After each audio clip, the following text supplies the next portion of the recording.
Good day, class. The topic today is receivable financing. So what is what is receivable financing? Financing means that you're finding sources of funds or cash uh, for your financial needs. Kasi you need cash for operations, settlement of obligations, etc. So receivable financing, ginagamit mo yung receivable para matugunan yung shortage of funds na yan. So, pero yung receivable, generally, magiging cash naman talaga yan.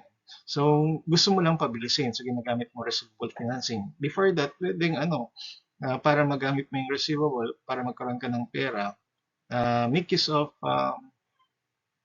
attractive sales discount. So, pwede yun. Okay? Pero kung gusto mo mas mapabilis pa, okay, gamit ka receivable financing. Paano? Um, Pledge and assignment, ginagamit mo siya as collateral. So, dito, maglo-loan ka. So, ang main transaction dito is naglo-loan ka. Ginagamit mo lang si receivable as uh, a collateral. Sa number 3 at saka number 4, factoring and discounting of note. Ibig sabihin, binebenta mo yung mga receivable mo. Okay, so more final na yung transaction mo with your bank. O parang loan din siya, kaya lang inaalis mo na yung rights mo regarding the receivables para sa kanya na. Siya nang bahala, makolek man niya o hindi. More final yung transaction. Okay? So it has to be noted that receivable financing is generally for short-term needs of cash. Na kung long-term naman kasi, merong mga more long-term solution. Like for example, you make your shareholders invest more capital. Okay? Lalo-lalo na kung may uh, plano for expansion. So, kailangan mo talaga more long-term solution. Okay? Pwede rin na mag long-term borrowing. Okay? So, ayun. So, regarding pledge and assignment, ito yung dalawang nauna. Ang difference ng dalawang to, well, yung sinabi natin, ang pagkakaparehas, naglo-loan ka, ginagamit mo sila as collateral. Sa pledge, more general lang siya. Ibig sabihin, walang naka-identify na particular receivables. Sa assignment, specific siya. Okay? So, and more formal. Okay? So, nakakontrata talaga. Ito, yung receivable mo from XYZ Corporation, gagamitin mo siya. Okay? So, yung na-assign na account na yan, na particular account, kailangan mo magkaroon ng entry. I-rename mo. I-transfer mo into receivable assigned. Okay? Sa pledge, no entry required. Basta disclosure lang. Okay, so again, under pledge, no entry is required, only a disclosure. So that means that we'll just say in the notes of the financial statements, um, use the receivables to secure a 1 million loan uh, from BPI Bank. On the other hand, the assignment requires this entry, debit AR assigned, credit AR, for accounts receivable. Now, let us have this entry on pledge. As mentioned, this is a transaction which is not new to you. Hindi na bago sa inyo to. Okay, so it's just a loan transaction. Kaya, yan, March 1, borrowed money, sabi dyan, debit cash, credit notes payable. Then, accounts of 3,000 were pledged. Ang kailangan lang dyan, disclosure sa notes to the financial statement stating that you've secured a bank loan and use your receivables as collateral. Okay, and then April 1, yung pledged account are collected, pero meron sales discount. Okay, so a regular collection entry. Yan, debit cash, credit sales, debit further sales discount, credit accounts receivable. Okay, and then June 1, the remaining pledge accounts are collected. So, yan, tignan mo lang kung magkano yung na na natitira na receivables, 3 million yung receivable. Okay? Na cleanage. So, minus 1 million, that's 2 million. Kaya debit cash, credit accounts receivable, 2 million. And then, finally, make the payment on September 1. Debit notes payable, debit further interest expense for the interest, 6 months to, kaya 12% times 2 million times 6/12. Then credit cash for the total amount. Okay. Okay, another situation on pledge. In this case, you have secured a 1-year bank loan of 4 million. The loan was deducted in advance. Okay, so your entry will be a debit to cash, debit further discount on notes payable, and credit notes payable. Take note that the interest was deducted in advance. So in this case, the prepaid interest method or the discount was used. Okay, so that's the amount debited, and that the cash is 3,600,000, deducting 400,000 from 4 million. Okay, then this entry on December 31 is to adjust the amount of the interest expense, yung natapos na portion, that's from October 1 to December 31. That's a period of 3 months. Kaya 400,000 times 3/12. Okay? Then on October 1, make the payment, debit notes payable, credit cash. Then an adjusting entry to transfer the remaining part of the discount on notes payable to interest expense. Debit interest expense, credit discount on notes payable. Now, the other requirement is the presentation of the bank loan. So we have here on December 31, 2022, the notes payable balance is 4 million. And then the discount on notes payable is 300,000. As you have made an adjustment, binawasan mo na ng 100,000 dahil yung 100,000 ay tapos na interest expense na yan. Okay, then you make the disclosure, the accounts of 5 million are pledged to secure the bank loan of 4 million. Okay. Okay, so let us have assignment. Assignment is a situation wherein the assigner, the entity, tayo, assigns our receivable to the bank to secure payment of a loan. So we have two types of assignment, the notification and non-notification. Notification simply means that you have notified your customer that you are making the assignment, and the authority to collect is already transferred to the bank. So sila na yung magko-collect. Whereas for non-notification, well, of course, this is the regular situation wherein the entity continues to make the collection. Okay, and whatever collection that will be made will be remitted to the bank as payment of the loan. So these two entries under non-notification is already taught to you. So collection is a debit to cash, debit for the to sales discount, a credit to accounts receivable, of course. And of course, just take note that the accounts receivable here is accounts receivable assigned. Then the remittance will be an entry to make the payment so that the cash here will be credited, okay, as payment to the notes payable and additionally the interest expense. Whereas under notification, this is just a combined entry for the collection and remittance. So cancel mo yung AR. So whatever money that is taken from the accounts receivable, of course, after deducting the sales discount, of course, it goes to the notes payable and interest expense. So basically, whatever amounts here, nandito sa non-notification, yun din yung papasok dito sa mga entries here in the notification entry. Okay, so now let us have this problem. Elegant Company provided the following transactions. On May 1, Elegant Company assigned 800,000 of accounts receivable to a bank in consideration for a loan.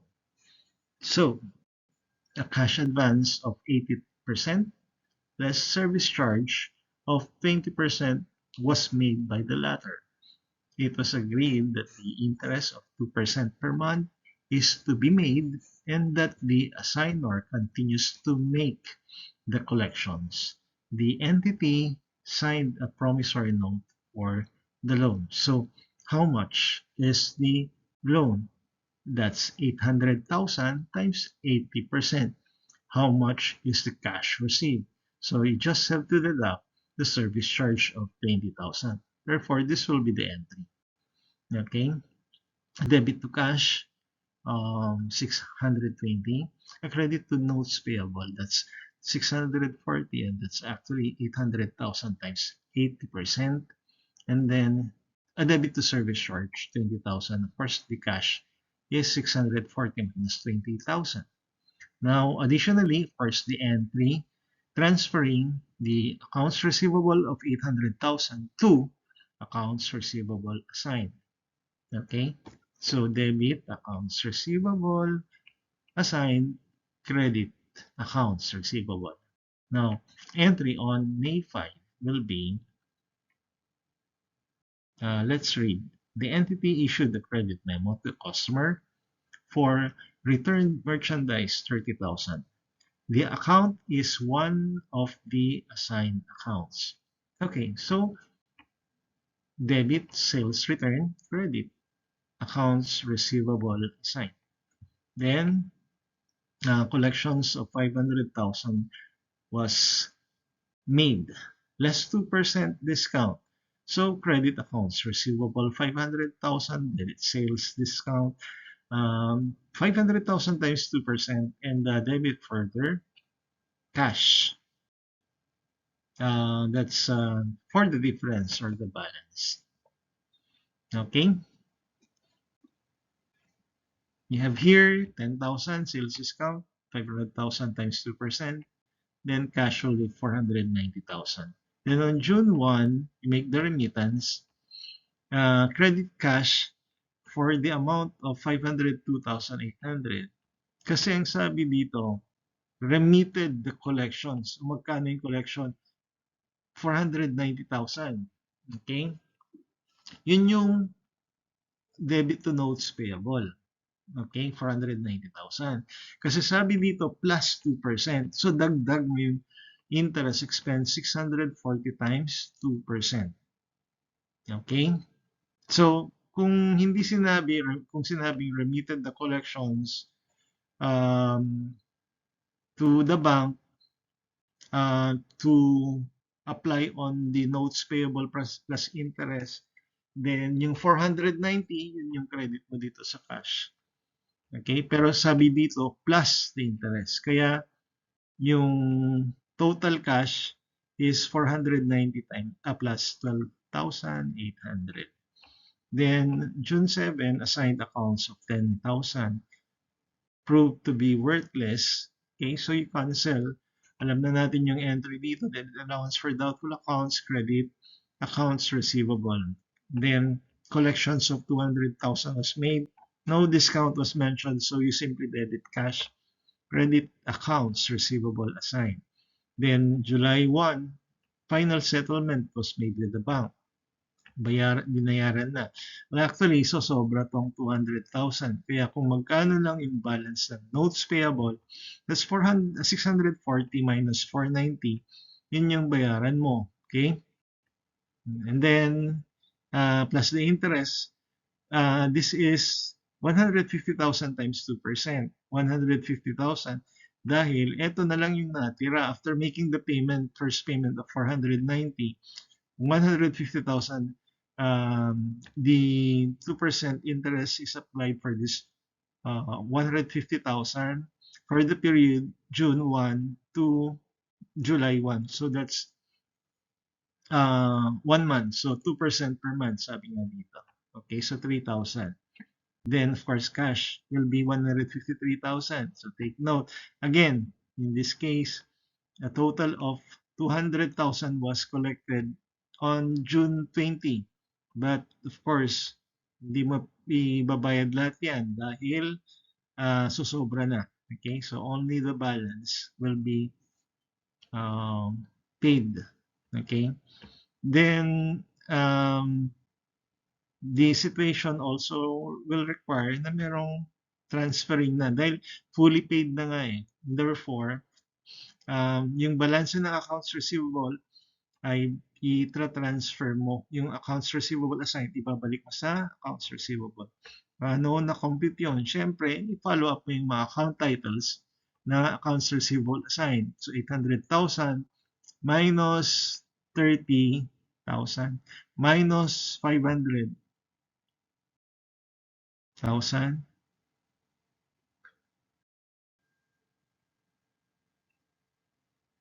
minus 10,000 minus, yeah, wala na.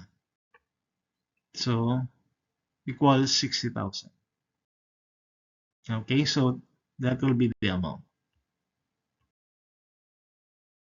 Okay, another problem on assignment. Docile company assigned certain accounts receivable to a bank for a loan on the following basis: 75% cash advance, 4% service charge, 2% interest.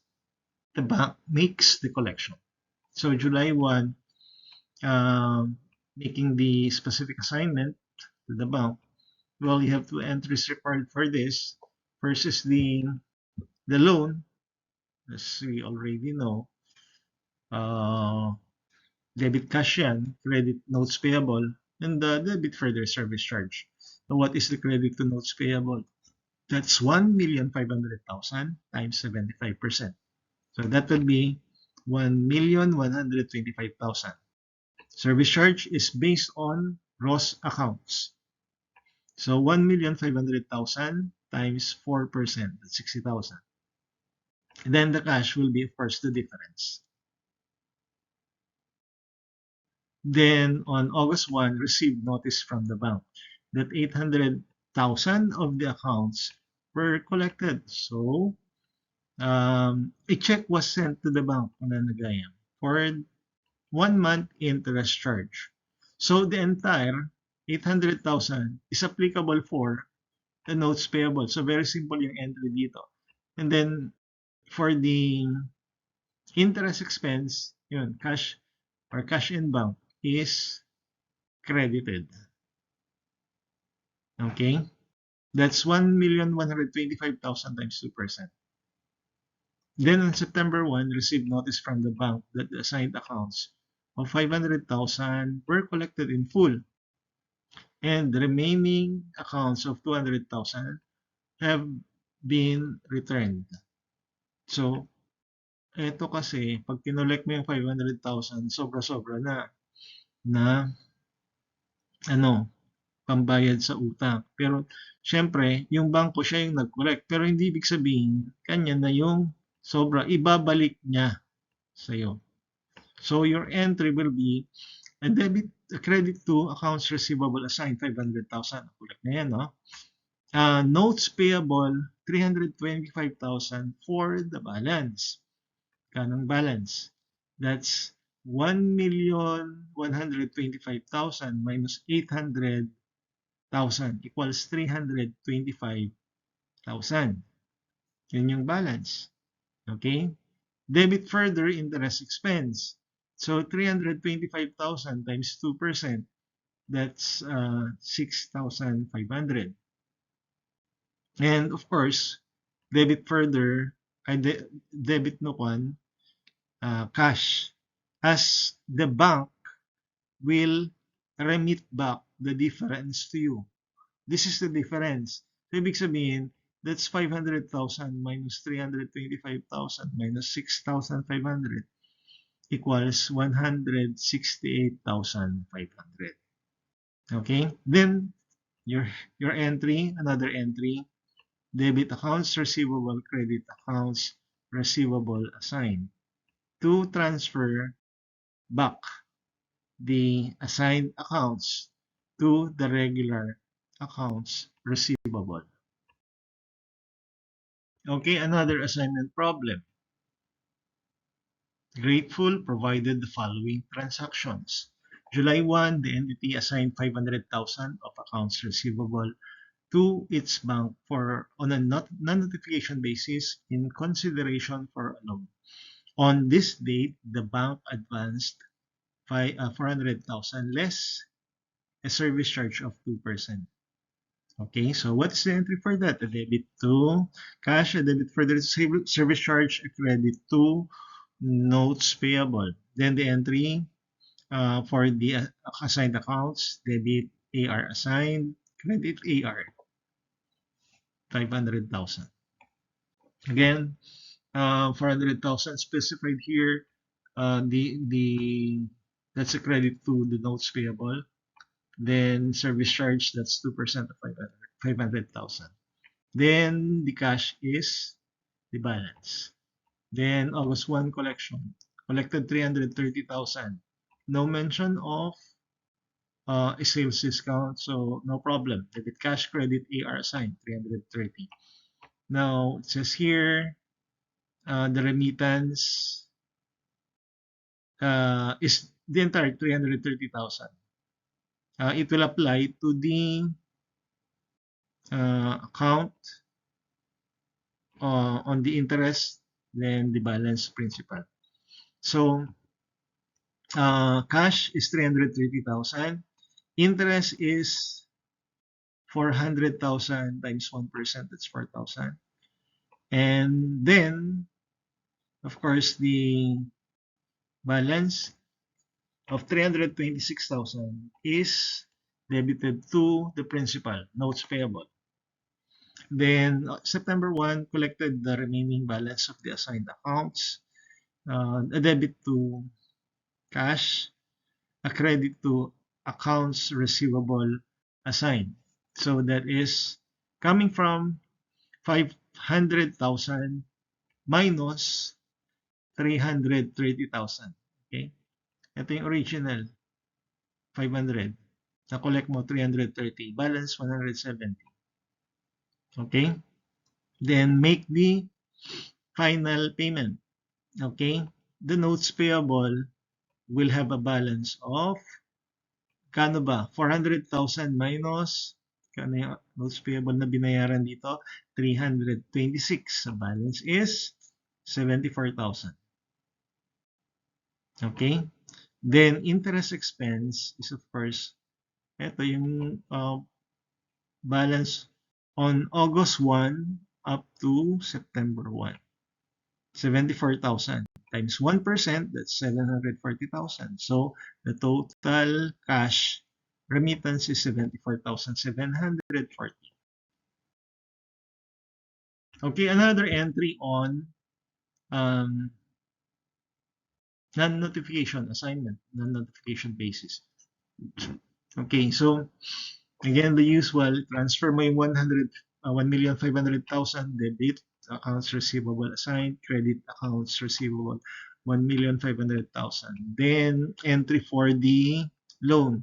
Loan is 1,300,000 less service charge. So debit cash 1,250, debit further service charge 500, credit notes payable 1,300,000.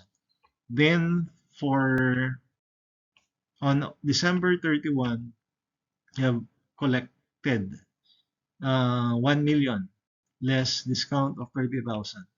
So ayan, debit cash 970, debit further sales discount 30. Okay, this is the of course the cash is the balance of course after deducting 30,000 from 1 million. Then finally the remittance on December 31. Okay, so 970 was the amount remitted here. So pambayad mo muna interest, that's 1,300,000, wala pang nababayaran, times 1%, that's 13,000. Then 970 minus 13, that's 957. Now, additional thing na kailangan gawin dito is to make the required disclosure. The required disclosure is on the equity in assigned accounts. Magkano yung balanse ng accounts receivable, I mean yung worth of the accounts receivable that you have assigned. So, well, you have to disclose that you have assigned the accounts, but you also have to disclose the equity in assigned accounts. And that is simply the balance of the AR minus the balance of the notes payable. For the balance of the AR, that's 1,500,000 minus 1 million. Ito, mabayaran mo. Balance 500. Then the balance of the notes payable is of course, ito, 1.3 million less 957. So 343. Equity in assigned accounts is 157. Okay? So ito ang additional questions that may be asked in multiple choice problem solving. So how much is the equity in assigned accounts to be disclosed in the financial statements? The answer would be 157,000. So this is an additional problem on assignment. So kagaya ng unang problems to. So I suggest that you pause this video and you answer first this problem before making the or looking into the answers. So paki-pause muna the entries, the journal entries on the books of the assignment to record the transaction. That is the requirement. So, eto na yung mga entries. Okay? So, 800,000 assigned accounts. Then, notes payable is 800,000 times 80%. Okay, 640. Then, less 3% charge, yan, 24,000. So, the balance, 616. August 1, 420 ay na-collect. So, notification siya. Kaya, yung bangko yung nag-collect. So, received notice na na-collect na ng bangko. Okay? So, your entry, credit mo to, 420. It applies to notes payable and interest. So, interest muna, 640, yun yung last balance. Wala pa namang nababayaran. Okay? 640 times 1%. So, 420 minus 6,400, that will be 413,600. That's the debit to the notes payable. Then, September 1, the bank made another collection. Ito, fully paid na siya. Kasi, pag tignan mo, 640 minus 413, something like 100, 200 plus na lang yung, kailangang bayaran yung balance of the notes payable. Pero 320 yung kinokollect eh. So, okay, so, let's try. Now, 320 yung na-collect. Credit accounts receivable. Interest expense, that's 2,214. That's coming from 64 minus 413,600 times 1%. Oh, okay. Yun nga palang dito, automatic, ito na yung balance eh. That's 9,640 minus 413,600. So, you can see here that sobra-sobra na yung na-collect. Okay? So, pag tinotal mo yung notes payable saka interest, that's, tapos ibawas mo dun sa 320,000. Eto, ang meron kang sobra na 91,336. Ibabalik yan ng bangko sa'yo, kaya debit cash. Okay, and these are the computations of the balance. Okay, so let's now have factoring. Ano nga ba yung factoring? So, as per definition, it says the sale of accounts receivable usually on a without recourse notification basis. So, dahil sale na without recourse, generally, as you can see in here,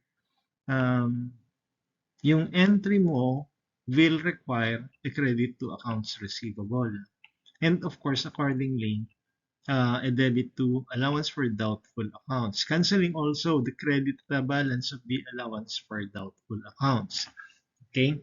Then in factoring, there could be either a gain or a loss recognized for the difference between the selling price and the carrying amount of the receivables factored. So, meron sasabihin na selling price yan, receivable. So, like for example, it says that the receivables were factored for 5 million. Wala na kuma.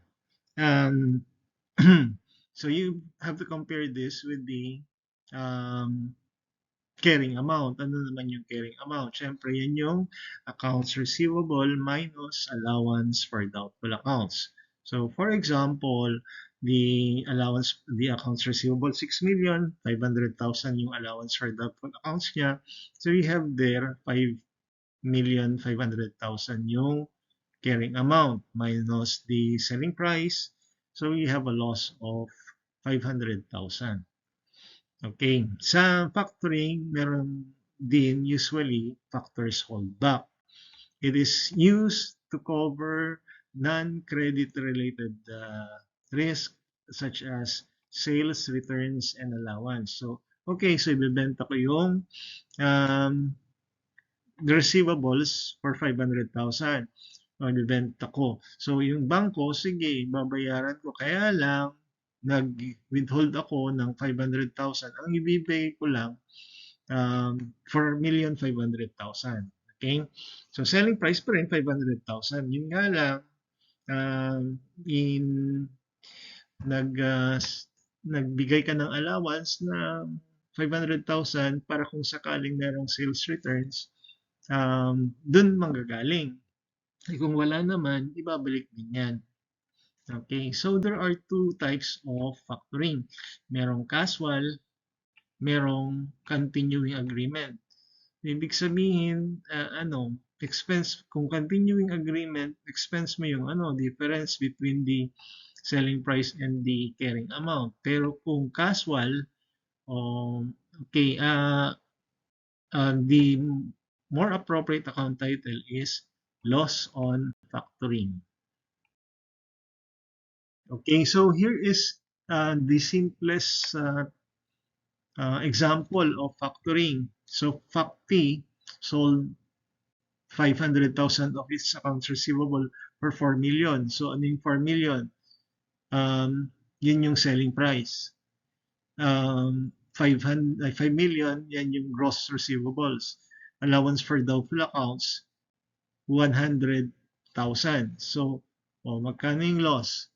So, that is 4,900,000.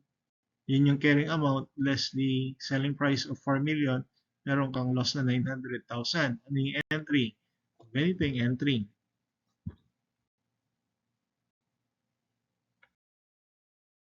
Okay, so here is another case of factoring. Dito, factored 800,000 of accounts receivable with without recourse with the bank on a notification basis. Okay. The bank charged factoring fee of 5% of the amount of the accounts receivable factored and withheld 10% of the accounts receivable factored to cover sales returns and allowances. Okay, so dito walang allowance for doubtful accounts. Okay, so napasimple ng konti. And ang situation dito, walang selling price. So ang mangyayari dito, bale yung factoring fee, yan yung magiging expense or yan yung bale loss on your part.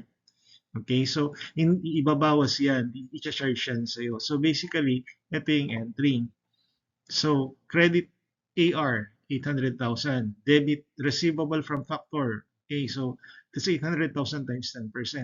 Yung service charge, ito yung balik katapat ng loss. Ito yung consequence of the factoring. Okay? So, that's 800,000 times 5%. So, hindi kagaya ng kanina na compare mo yung selling price kung meron given selling price. Yun. Ito ang given directly yung the cost of the factoring, which is, ayan, factoring fee. Charge natin. Pwedeng commission expense, pwedeng service charge. And 800,000 times 5%. And so, ayun, the cash that will be received is 680,000. Now, if you try to take note of how much is the selling price um, of the receivables, that's actually the cash, yung 680, i-add mo yung receivable from factor because actually the receivable from factor is part of the selling price pa rin yan. Ano lang, hold lang yan temporarily. So that's 760,000. So bale, selling price 760, 800,000 yung gross. We have a difference of 40,000. Yun yung in this case again, ang given not the selling price but the result, the consequence of the factoring, which is the factoring fee, otherwise known as commission expense, otherwise known as service charge, or loss on factoring. Okay. Then, July 15, received notice from the bank that factored accounts are fully collected, less returns and allowances of 20,000. Okay, so, ayun.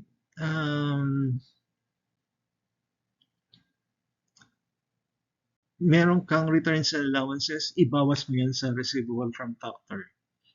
Okay? And then, sa collection, okay, hintayin mo muna July 31. Okay? Binalik sa'yo yung natitirang factors holdback. Okay? So, debit, cash, credit, receivable from factor. Ayun na lang yung makukuha mo. Nabenta mo na yung receivable, di ba? So, your remaining transaction would only be on the minimal na receivable from factor that will cover the returns and allowances. In this case, 20,000 yung nabawas, 80,000 yung beginning balance. So, may babalik sa iyo is 600,000. Okay, so another problem on factoring. So, showing the computation for number one, what amount was initially received from the factoring.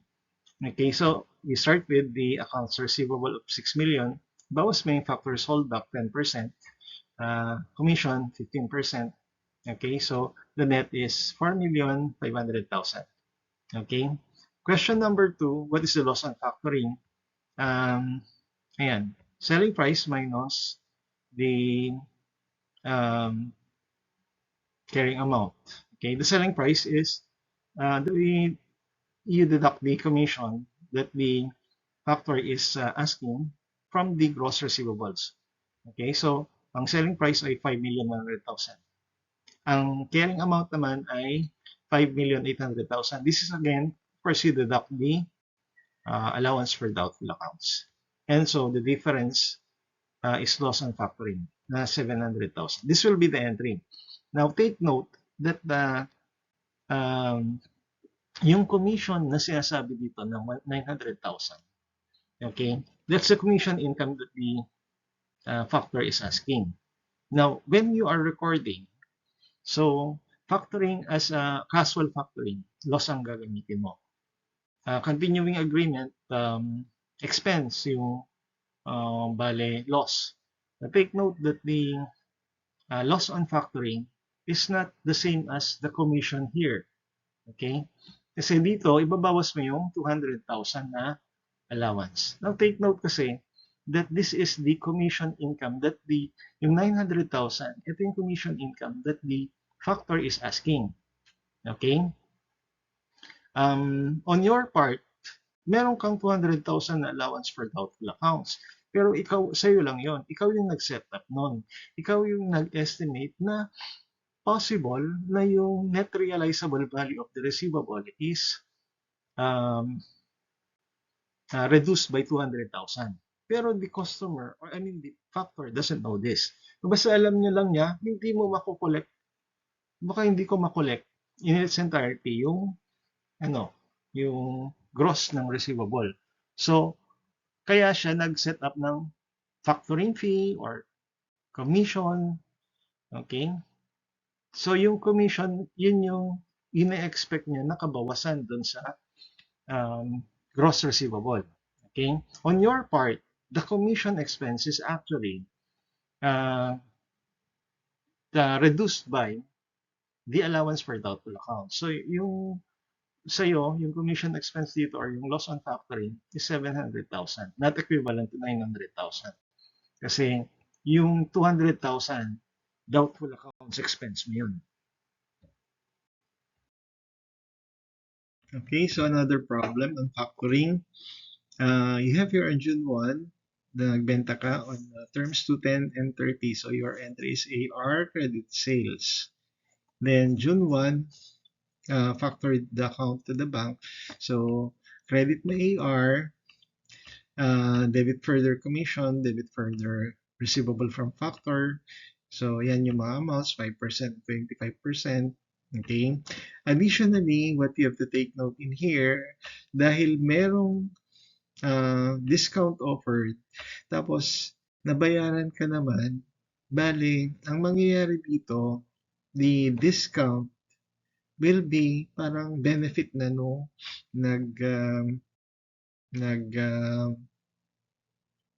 factor. Okay? So, yun, ibig sabihin, ibabawas mo na rin yung sales discount. Okay? 10,000 so that yan, ang amount na makokolect mo lang is 340 for the meantime. Although yung receivable from factor, ibabalik din naman yan. Okay? So, pero nagkaroon ng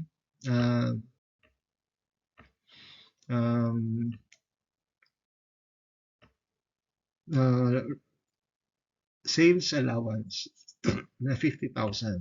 Okay? So, bali sales returns and allowances, credit receivable from factor, pero dahil merong discount that was given for the entire sales, yan, bali i-reverse mo, DJ, sales discount, okay? Then, customer paid in full, it's account with the bank. So, wala ka lang problema doon. Kaya lang, syempre, another transaction would be, that will be a settlement. So, yung settlement, ayun, ibabalik ng bangko sa'yo yung factors holdback na na sobra. I mean, syempre, yung factors holdback 125,000. Pero syempre ang nagamit for the sales return is 49,000. Kaya meron kang 76,000 na makukuha from the factor.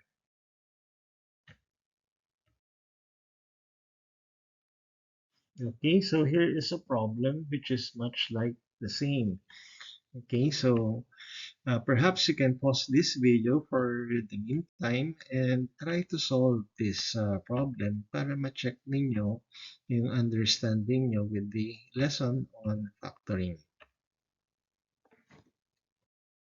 So you have in here a gross receivable of 1 million. That's 300,000 plus 500 plus 200,000. Total yan, 1 million. And then sabi 5% commission, ayan, 50,000. 20% holdback, so receivable from factor 200,000. So debit to cash is 750,000. Now, mayroong allowance, so 50,000 credit debit sales returns, credit receivable from factor. And then, upon settlement, receivable from factor balance is 200,000 minus 50,000 equals 150,000. Okay, so in this problem, the usual there is still a factors holdback and a service charge. However, in this problem, we have here an additional item that is charged by the factor, and that is the interest. Okay, so presumably they estimate that the receivables could have a maturity date of 30 days, and so it will take time. It will take 30 days for the receivables to be collected by the factor. And therefore, he estimates that, or he says that this is an additional amount that uh, he should charge from us.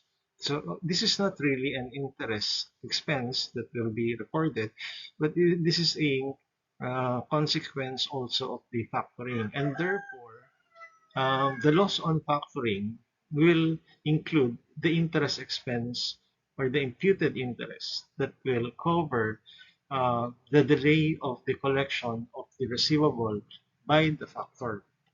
So bottom line, they are charging this to us. On our point of view, this is the total loss on factoring. So it includes the service charge and the interest expense. Now notice that the interest will be computed 8 million times 15% times 30 over 365.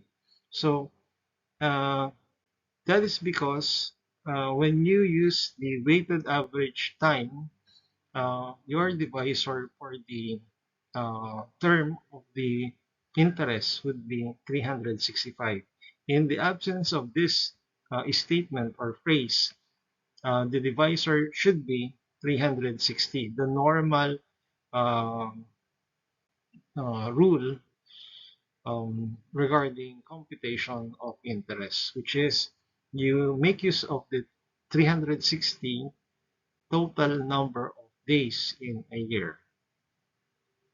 Okay, and then so the entry will be a debit to cash of 6,701,370, loss on factoring 498,613, receivable from factor of 800,000, and accounts receivable of 8 million. Okay, so this is an exemption to the usual situation under factoring, which is normally a factoring is without recourse. So this is an absolute sale of the receivable. However, in this case, it is with recourse in as much as you have um, retained the risk of the non-payment of the customer. So, ibig sabihin, pag hindi nagbayad yung customer, tayo yung sisingilin ng factor sa atin yan. Now, so this would be, kumbaga, yung additional na item dito ay parang, ang treatment lang ay kung tignan mo yung fair value of the recourse obligation, ito ay additional loss on the factoring. Okay? So, there is a fair value of the recourse obligation because ang bina-value dito is yung risk lang. So, ang risk hindi naman na equivalent na yung 2 million, ang absolutely na hindi ma-recover, pero you just estimate the portion, kumbaga, the fair value of the risk. Okay? So, syempre, there's a case na over the course of the habang hindi pa na babayaran yung receivable, pwedeng tataas yung risk or bababa yung risk. Pag completely na recover naman yung receivable, then you might as well have to cancel the recourse obligation and then reverse the loss on factoring.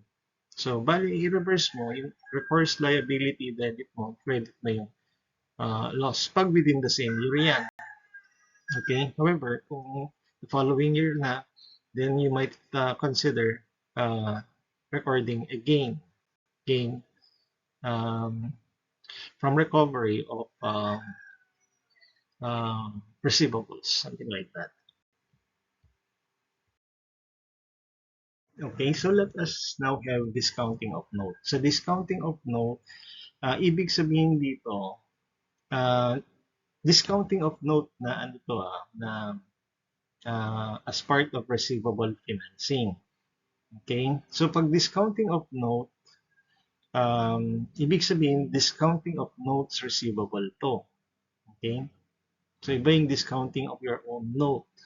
Okay, so dito, as mentioned, ito ay part ng receivable financing. So, ibig sabihin nito, yung notes receivable mo ay ibinebenta mo. Okay? So, ang entry basically debit cash credit notes receivable. Kaya lang, from the time of the issuance of the promissory note, kung meron nang nakalipas na araw up to today, then meron kang accrued interest. Credit mo interest income. Okay? For the accrued interest. Okay? And then, debit cash, i-compute yan. Okay? And that is, the computation is maturity value less the discount. Okay? Was the selling price. Ito yung cash natin. And then, compare mo with the carrying amount, that is actually the notes receivable plus the accrued interest. Ito yung carrying amount. You will have your loss. Ayan yung balancing figure, loss on notes receivable discounting. Okay? Now, imagine muna natin ngayon yan, pero we can solidly understand that kung meron ng situation mamaya. However, kompletuhin natin yung slide na to. Ang discounting of note pwedeng without recourse or with recourse na conditional sale and with recourse na secured borrowing. So, basically, ang difference lang ng mga to ay regarding entries. So, ngayon, dun na lang kayo focus. So, nagkakaiba lang yung entries natin. Kaya lang, ang bottom line, pare-pareho yung computation. Now, just take note of the presentation of the notes receivable discounted and the liability for notes receivable discounted. Magkaiba yan. Liability yung isa, deduction sa notes receivable yung isa.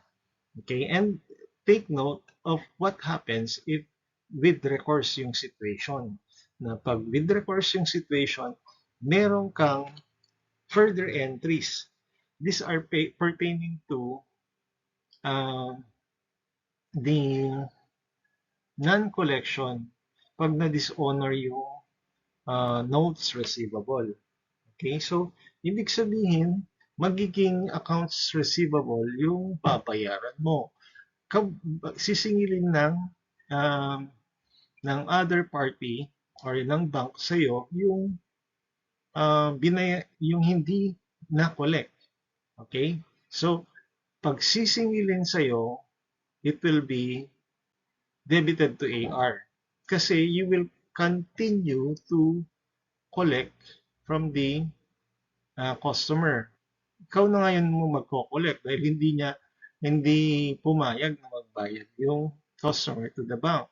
So, kasi with recourse yan. Kung without recourse sana, si bangko na yung bahala. Pipilitin niya yung customer na magbayad. And eventually, kung hindi talaga makabayad, loss na niya yun. Kaya lang, kung with recourse, pag hindi binayaran ng customer yung receivable, notes receivable, ikaw yung magbabayad. Okay? And then, AR dahil sisingilin mo yan sa customer. Okay? And then, ayan, cancel mo yung liability or yung notes receivable discounted or yung liability. Then, cancel mo rin yung notes receivable. Dahil wala nang silbi yung promissory note. Okay? Ang ano na lang, yung accounts receivable na item. Okay, so i-apply natin yung formula dun sa dito sa isang problem para mas maliwanag.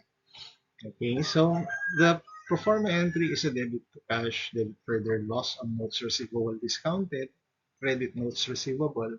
For the face, yan, absolute, yan, given yan, 500,000. And then yung interest income, this is the accrued interest. Okay, so accrued interest is 500,000 times 8%, the nominal rate, times 6 over 12.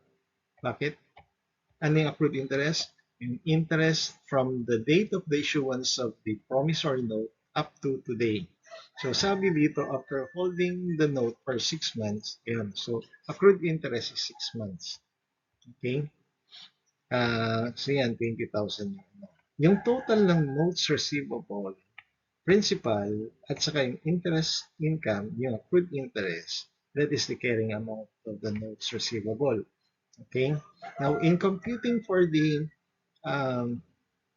net proceeds or yung selling price of the notes receivable, this will be computed starting with, okay, as mentioned kanina, maturity value yung hinahanap. So, ano ba yung maturity value? Siyempre, principal plus interest up to maturity. So, 500,000 plus 500,000 times 8%. Take note, this is a 1-year promissory note. And therefore, interest up to maturity is for 1 year. So 40,000 yan. Maturity value will then be 540,000. And then discount will be deducted. Ito yung parang charge ng discounting. So the discount, ito yung ibabawas mo dahil pinaaga nila yung pagkakakolect. Okay? So this will be computed from the maturity value, multiply mo ng discount rate, then the portion of the discount period. Ano yung discount period? Na ilagay dito 6 over 12. Okay? Nagkataon lang yon. Pero eto yung period from the maturity date, balik mo to the date today. So, ilan pa yung hindi natatapos na term of the promissory note? Yun yung discount period. So, nagkataon dito 6 over 12 din yung discount period. Dahil from today, a total of 12 months kasi. At yeah. So, 6 months yung tapos na, 6 months yung hindi pa natapos. Okay? The net proceeds will be 513,000. Then, if you compare the net proceeds with the carrying amount, meron kang loss on notes receivable discounting na 7,000. Now, let us have this problem. Okay?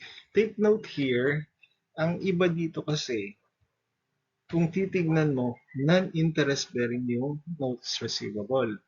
Kaya, ibig sabihin, yung maturity value ay, yun na rin yung principal. And take note, wala kang accrued interest dito dahil non-interest bearing nga. Okay?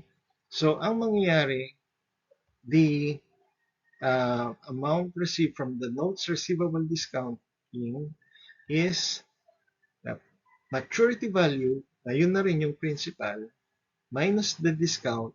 Again, this is 2 million times 10%, the discount rate, na take note, okay, wala namang nominal rate. of the promissory note. So, wala talaga, yan talaga 10%. Times 6 over 12, ito again, it is the portion na hindi pa tapos. Okay, so from July 1, diniscount on September 1.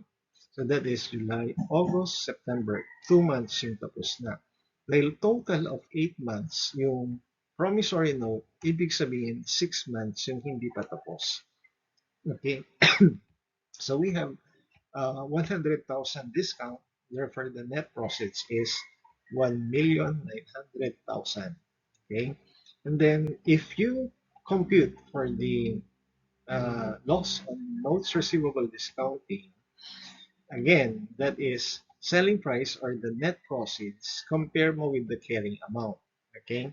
Carrying amount is 2 million. Net proceeds 1.9. So you have a loss. Okay? So loss is 100,000. Okay, so another problem of notes receivable discounting. Um, So, first question is what is the amount received from the notes receivable discounting? So basically, it again, this is maturity value less the discount. And then the maturity value comes from the principal and the interest up to maturity, and that is times 90 over 360. Okay, yung discount naman, that's 4,120,000, that's based on the maturity value times the discount rate, take note, and then times 30 yung uncompleted portion. So from August 31 up to the date of the discounting, merong 30 days. And therefore, 60 days yung hindi pa natatapos. Okay? So 103,000.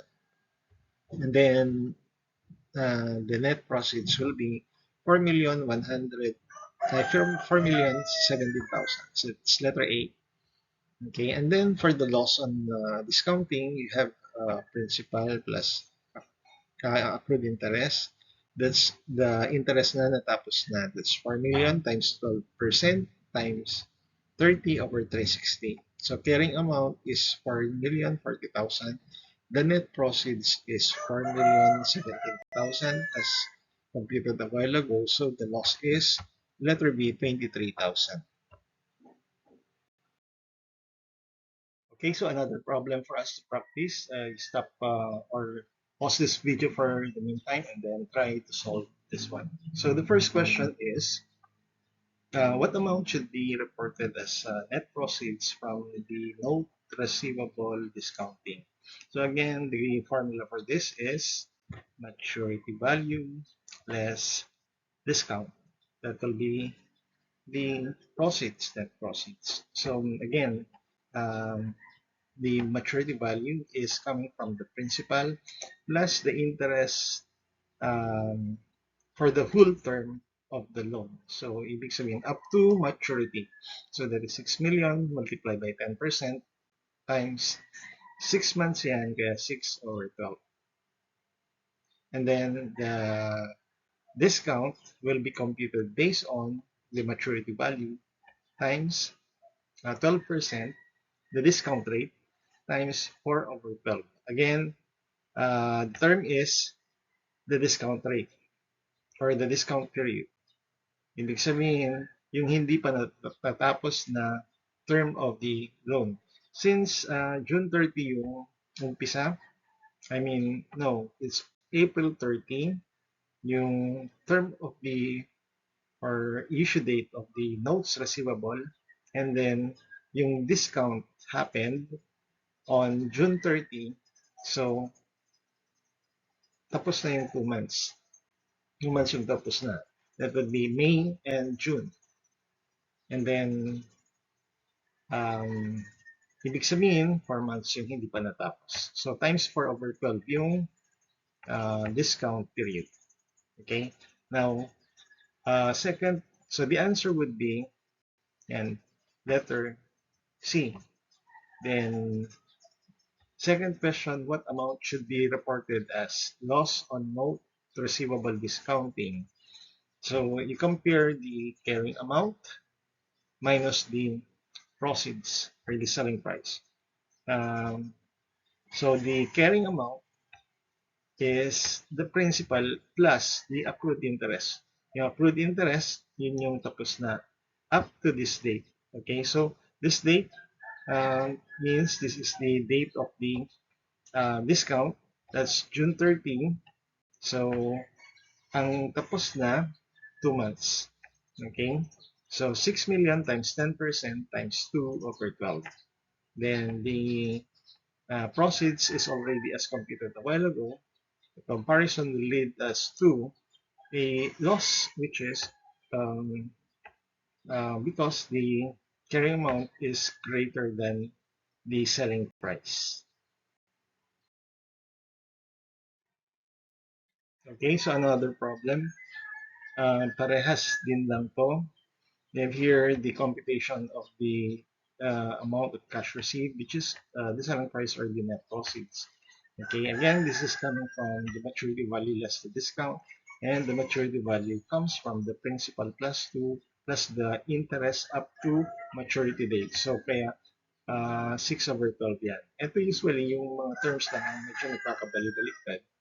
Okay, and then take note here that the situation is date of the note is April 1. Okay? On that same date, sabi dito. So the date of the discount is also the date of the issuance of the note. So hindi na pinalagal pa. So hindi na pinadiscount na kagad. So para makasingil na tayo and then ayun, we'll get the proceeds.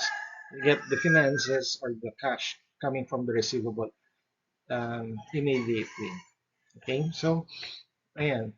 Kaya yung discount period, kung titignan mo dito, ay parehas dun sa total term of the loan. Okay, so times 6 over 12 din yan. Okay, and then the net proceeds will be, uh, the carrying amount will be 1 million since wala pang accrued interest dito. Okay, and so the loss on notes receivable discounting will be 12,000.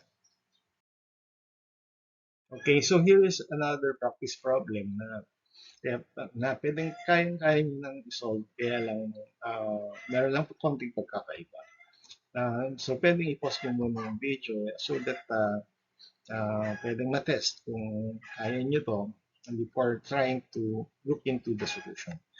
Okay? Pause nyo muna yung video and try to solve.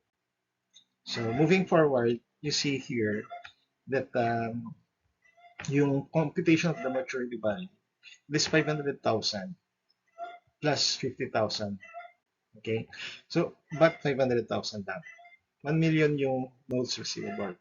Pero, yung pagbabayad, 500,000 on December 31, 2022 and December 31, 2023. Okay? So, plus accrued interest yan. Okay, take note. So, on July 31, 2023, dyan ka nag-discount. Ibig sabihin, tapos na yung first installment. So, ang natitira na lang na principal is 500,000. And then, yung total interest na to come up with the maturity value, 1 year yan. So, that's from January 1 to December 31, 2023. Okay? So, nabayaran naman yung interest hanggang December 31, 2022. So, problema naman na lang from January 1, 2023 to December 31, 2023. So, yan. Kaya 50,000 yung interest. Maturity value is 550,000. Then, less the discount.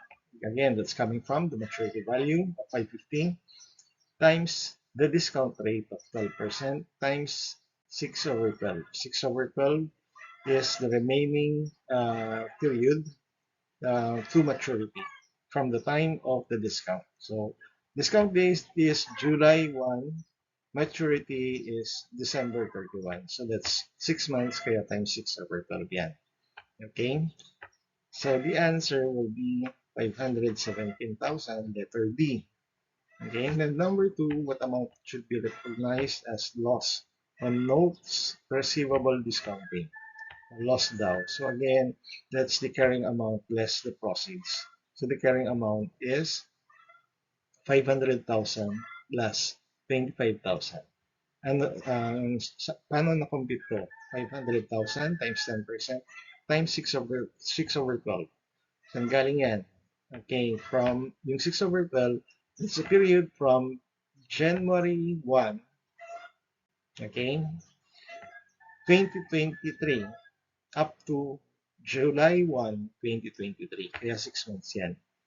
Okay, so yan yung natapos na wala pang na hindi pa na-collect yung interest. Okay? So that's the carrying amount. So wag mo nang problemahin yung the previous period kasi actually nabayaran na yung accrued interest on December 31, 2022. Okay? So maturity or the carrying amount is 525,000. Net proceeds is 517,000 as computed a while ago. So loss is 8,000. Okay, now going back, take note that yung discounting of note receivable, pwedeng without recourse or with recourse. Yung mga kanina, generally that includes without recourse. Ang pagkakaiba lang naman ng with recourse sa without recourse, generally yung entry. Yan, kakaiba yung mga entries niya. Take note niyo na lang. And then additionally, what will happen pag with recourse, so without recourse kasi wala ka nang intindihin magbayad na yung customer or hindi. Bahala na si Batman, bahala na yung bangko. But then, with recourse, meron kang additional entry, debit AR, credit cash. Dahil uh, babayaran mo yung hindi nabayaran ng customer. And i-revert mo siya AR. So, tapos kakancel mo na yung note receivable and then yung note receivable discounted. So, ganyan lang. Okay? So, merong additional transaction on the dishonor of the note. Okay, so let's have this last problem. The first question, how much was received from the note receivable discounting on April 1, 2022? So, normal lang yan. Pause nyo muna, try nyo compute. We can do this. Okay, let's assume the computation for the proceeds will be principal 6 million, interest 450. That's 6 million times 10% times 9/12. Okay, ayan, galing siya. Then the maturity value will be 6,450,000. That will be the basis for the discount. So 6,450,000 times the discount rate of 12% multiplied by the discount period. So the discount period, if you try to see, January 1 yung note, April 1 yung discounting. So discount period is yung hindi pa natatapos na term of the note. So from April 1 up to, okay, so January 1 to April 1, that's 3 months, January, February, March. Okay, so kung 9 months yung loan, or I mean yung notes receivable, 6 months yung hindi pa tapos. So, times 6/12 tong discount. Again, this is 6,450 multiplied by 12% times 6/12. Then, principal, okay, so proceeds will now be 6,063, that's letter A. Okay, and then total amount collected from the customer on, what amount should be recognized as loss? Okay, loss. So magkano yung loss? Again, that's the carrying amount less the proceeds. Okay, carrying amount is principal plus accrued interest. Accrued interest is 6 million times 10% times 3/12. Again, yung accrued interest yung tapos na. Yung carrying amount, 6,150,000. Proceeds as computed, and you have a loss of 87,000. Letter C. Then number 3, what amount was collected from the customer? Now take note here that yung customer na dishonor. Yung note receivable, I mean, na dishonor. Hindi siya nagbayad. So, it says here, with recourse. So, ayan, yung difference ng with recourse and without recourse. With recourse, kung hindi makasingil yung bangko, ikaw yung magbabayad. Okay? So, entry mo, pag nag-dishonor na, sisingilin sa'yo ng bangko ay maturity value plus the protest fee. Okay? So, entry mo, debit accounts receivable, dahil sisingilin mo yan from the customer. Okay? Credit, cash. Okay? 6,500,000. Now, upon payment, upon collection from the customer, meron pang time lapse eh. Okay? So, hindi pwede na wala ng interest yan.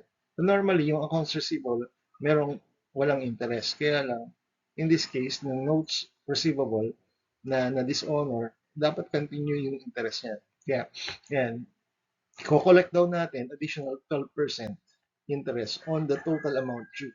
So, if you try to see, 6,500,000 total amount due, times the interest, that's 12%. Okay? Annual yan. Times October, November, December. 3 over 12. So that will be 195,000. Okay? So i-add mo yan sa total na mako-collect. Okay? So total collectible is letter C. So ang entry mo nito ngayon pag nag-collect sa customer, debit mo cash, credit accounts receivable. Yung balance is 6,500,000. Then credit further interest income 195,000. And then so that yung cash mo na debit ay totaling 6,695,000. Then the answer would be letter C. Okay? Then number 4, dyan. So, para ma-analyze ang mag-igi, bigay na lang natin yung entry dyan. This will be the entry. Okay? If it's secured borrowing, entry mo ganito. Okay, so isa-isahin natin letter A. Loss on notes receivable discounting, 87,000. Hindi, kasi interest expense yung magiging account title mo. Debit interest expense, 87,000. So yan yung answer, letter B. Letter C, credit liability for note receivable discounted. Tingnan lang natin yung mga iba pa bakit hindi sila yung sagot. So, notes receivable discounted, liability for note receivable discounted will be the correct account title pag secured borrowing. Pero, 6 million lang. Ito kapalit ng instead the notes receivable cancellation at sa liability. Pero, katapat nito, principal. So, hindi siya letter C. Then, credit interest income for 63,000. Hindi, kasi ang interest income credit is 150,000. So, answer natin again is letter B.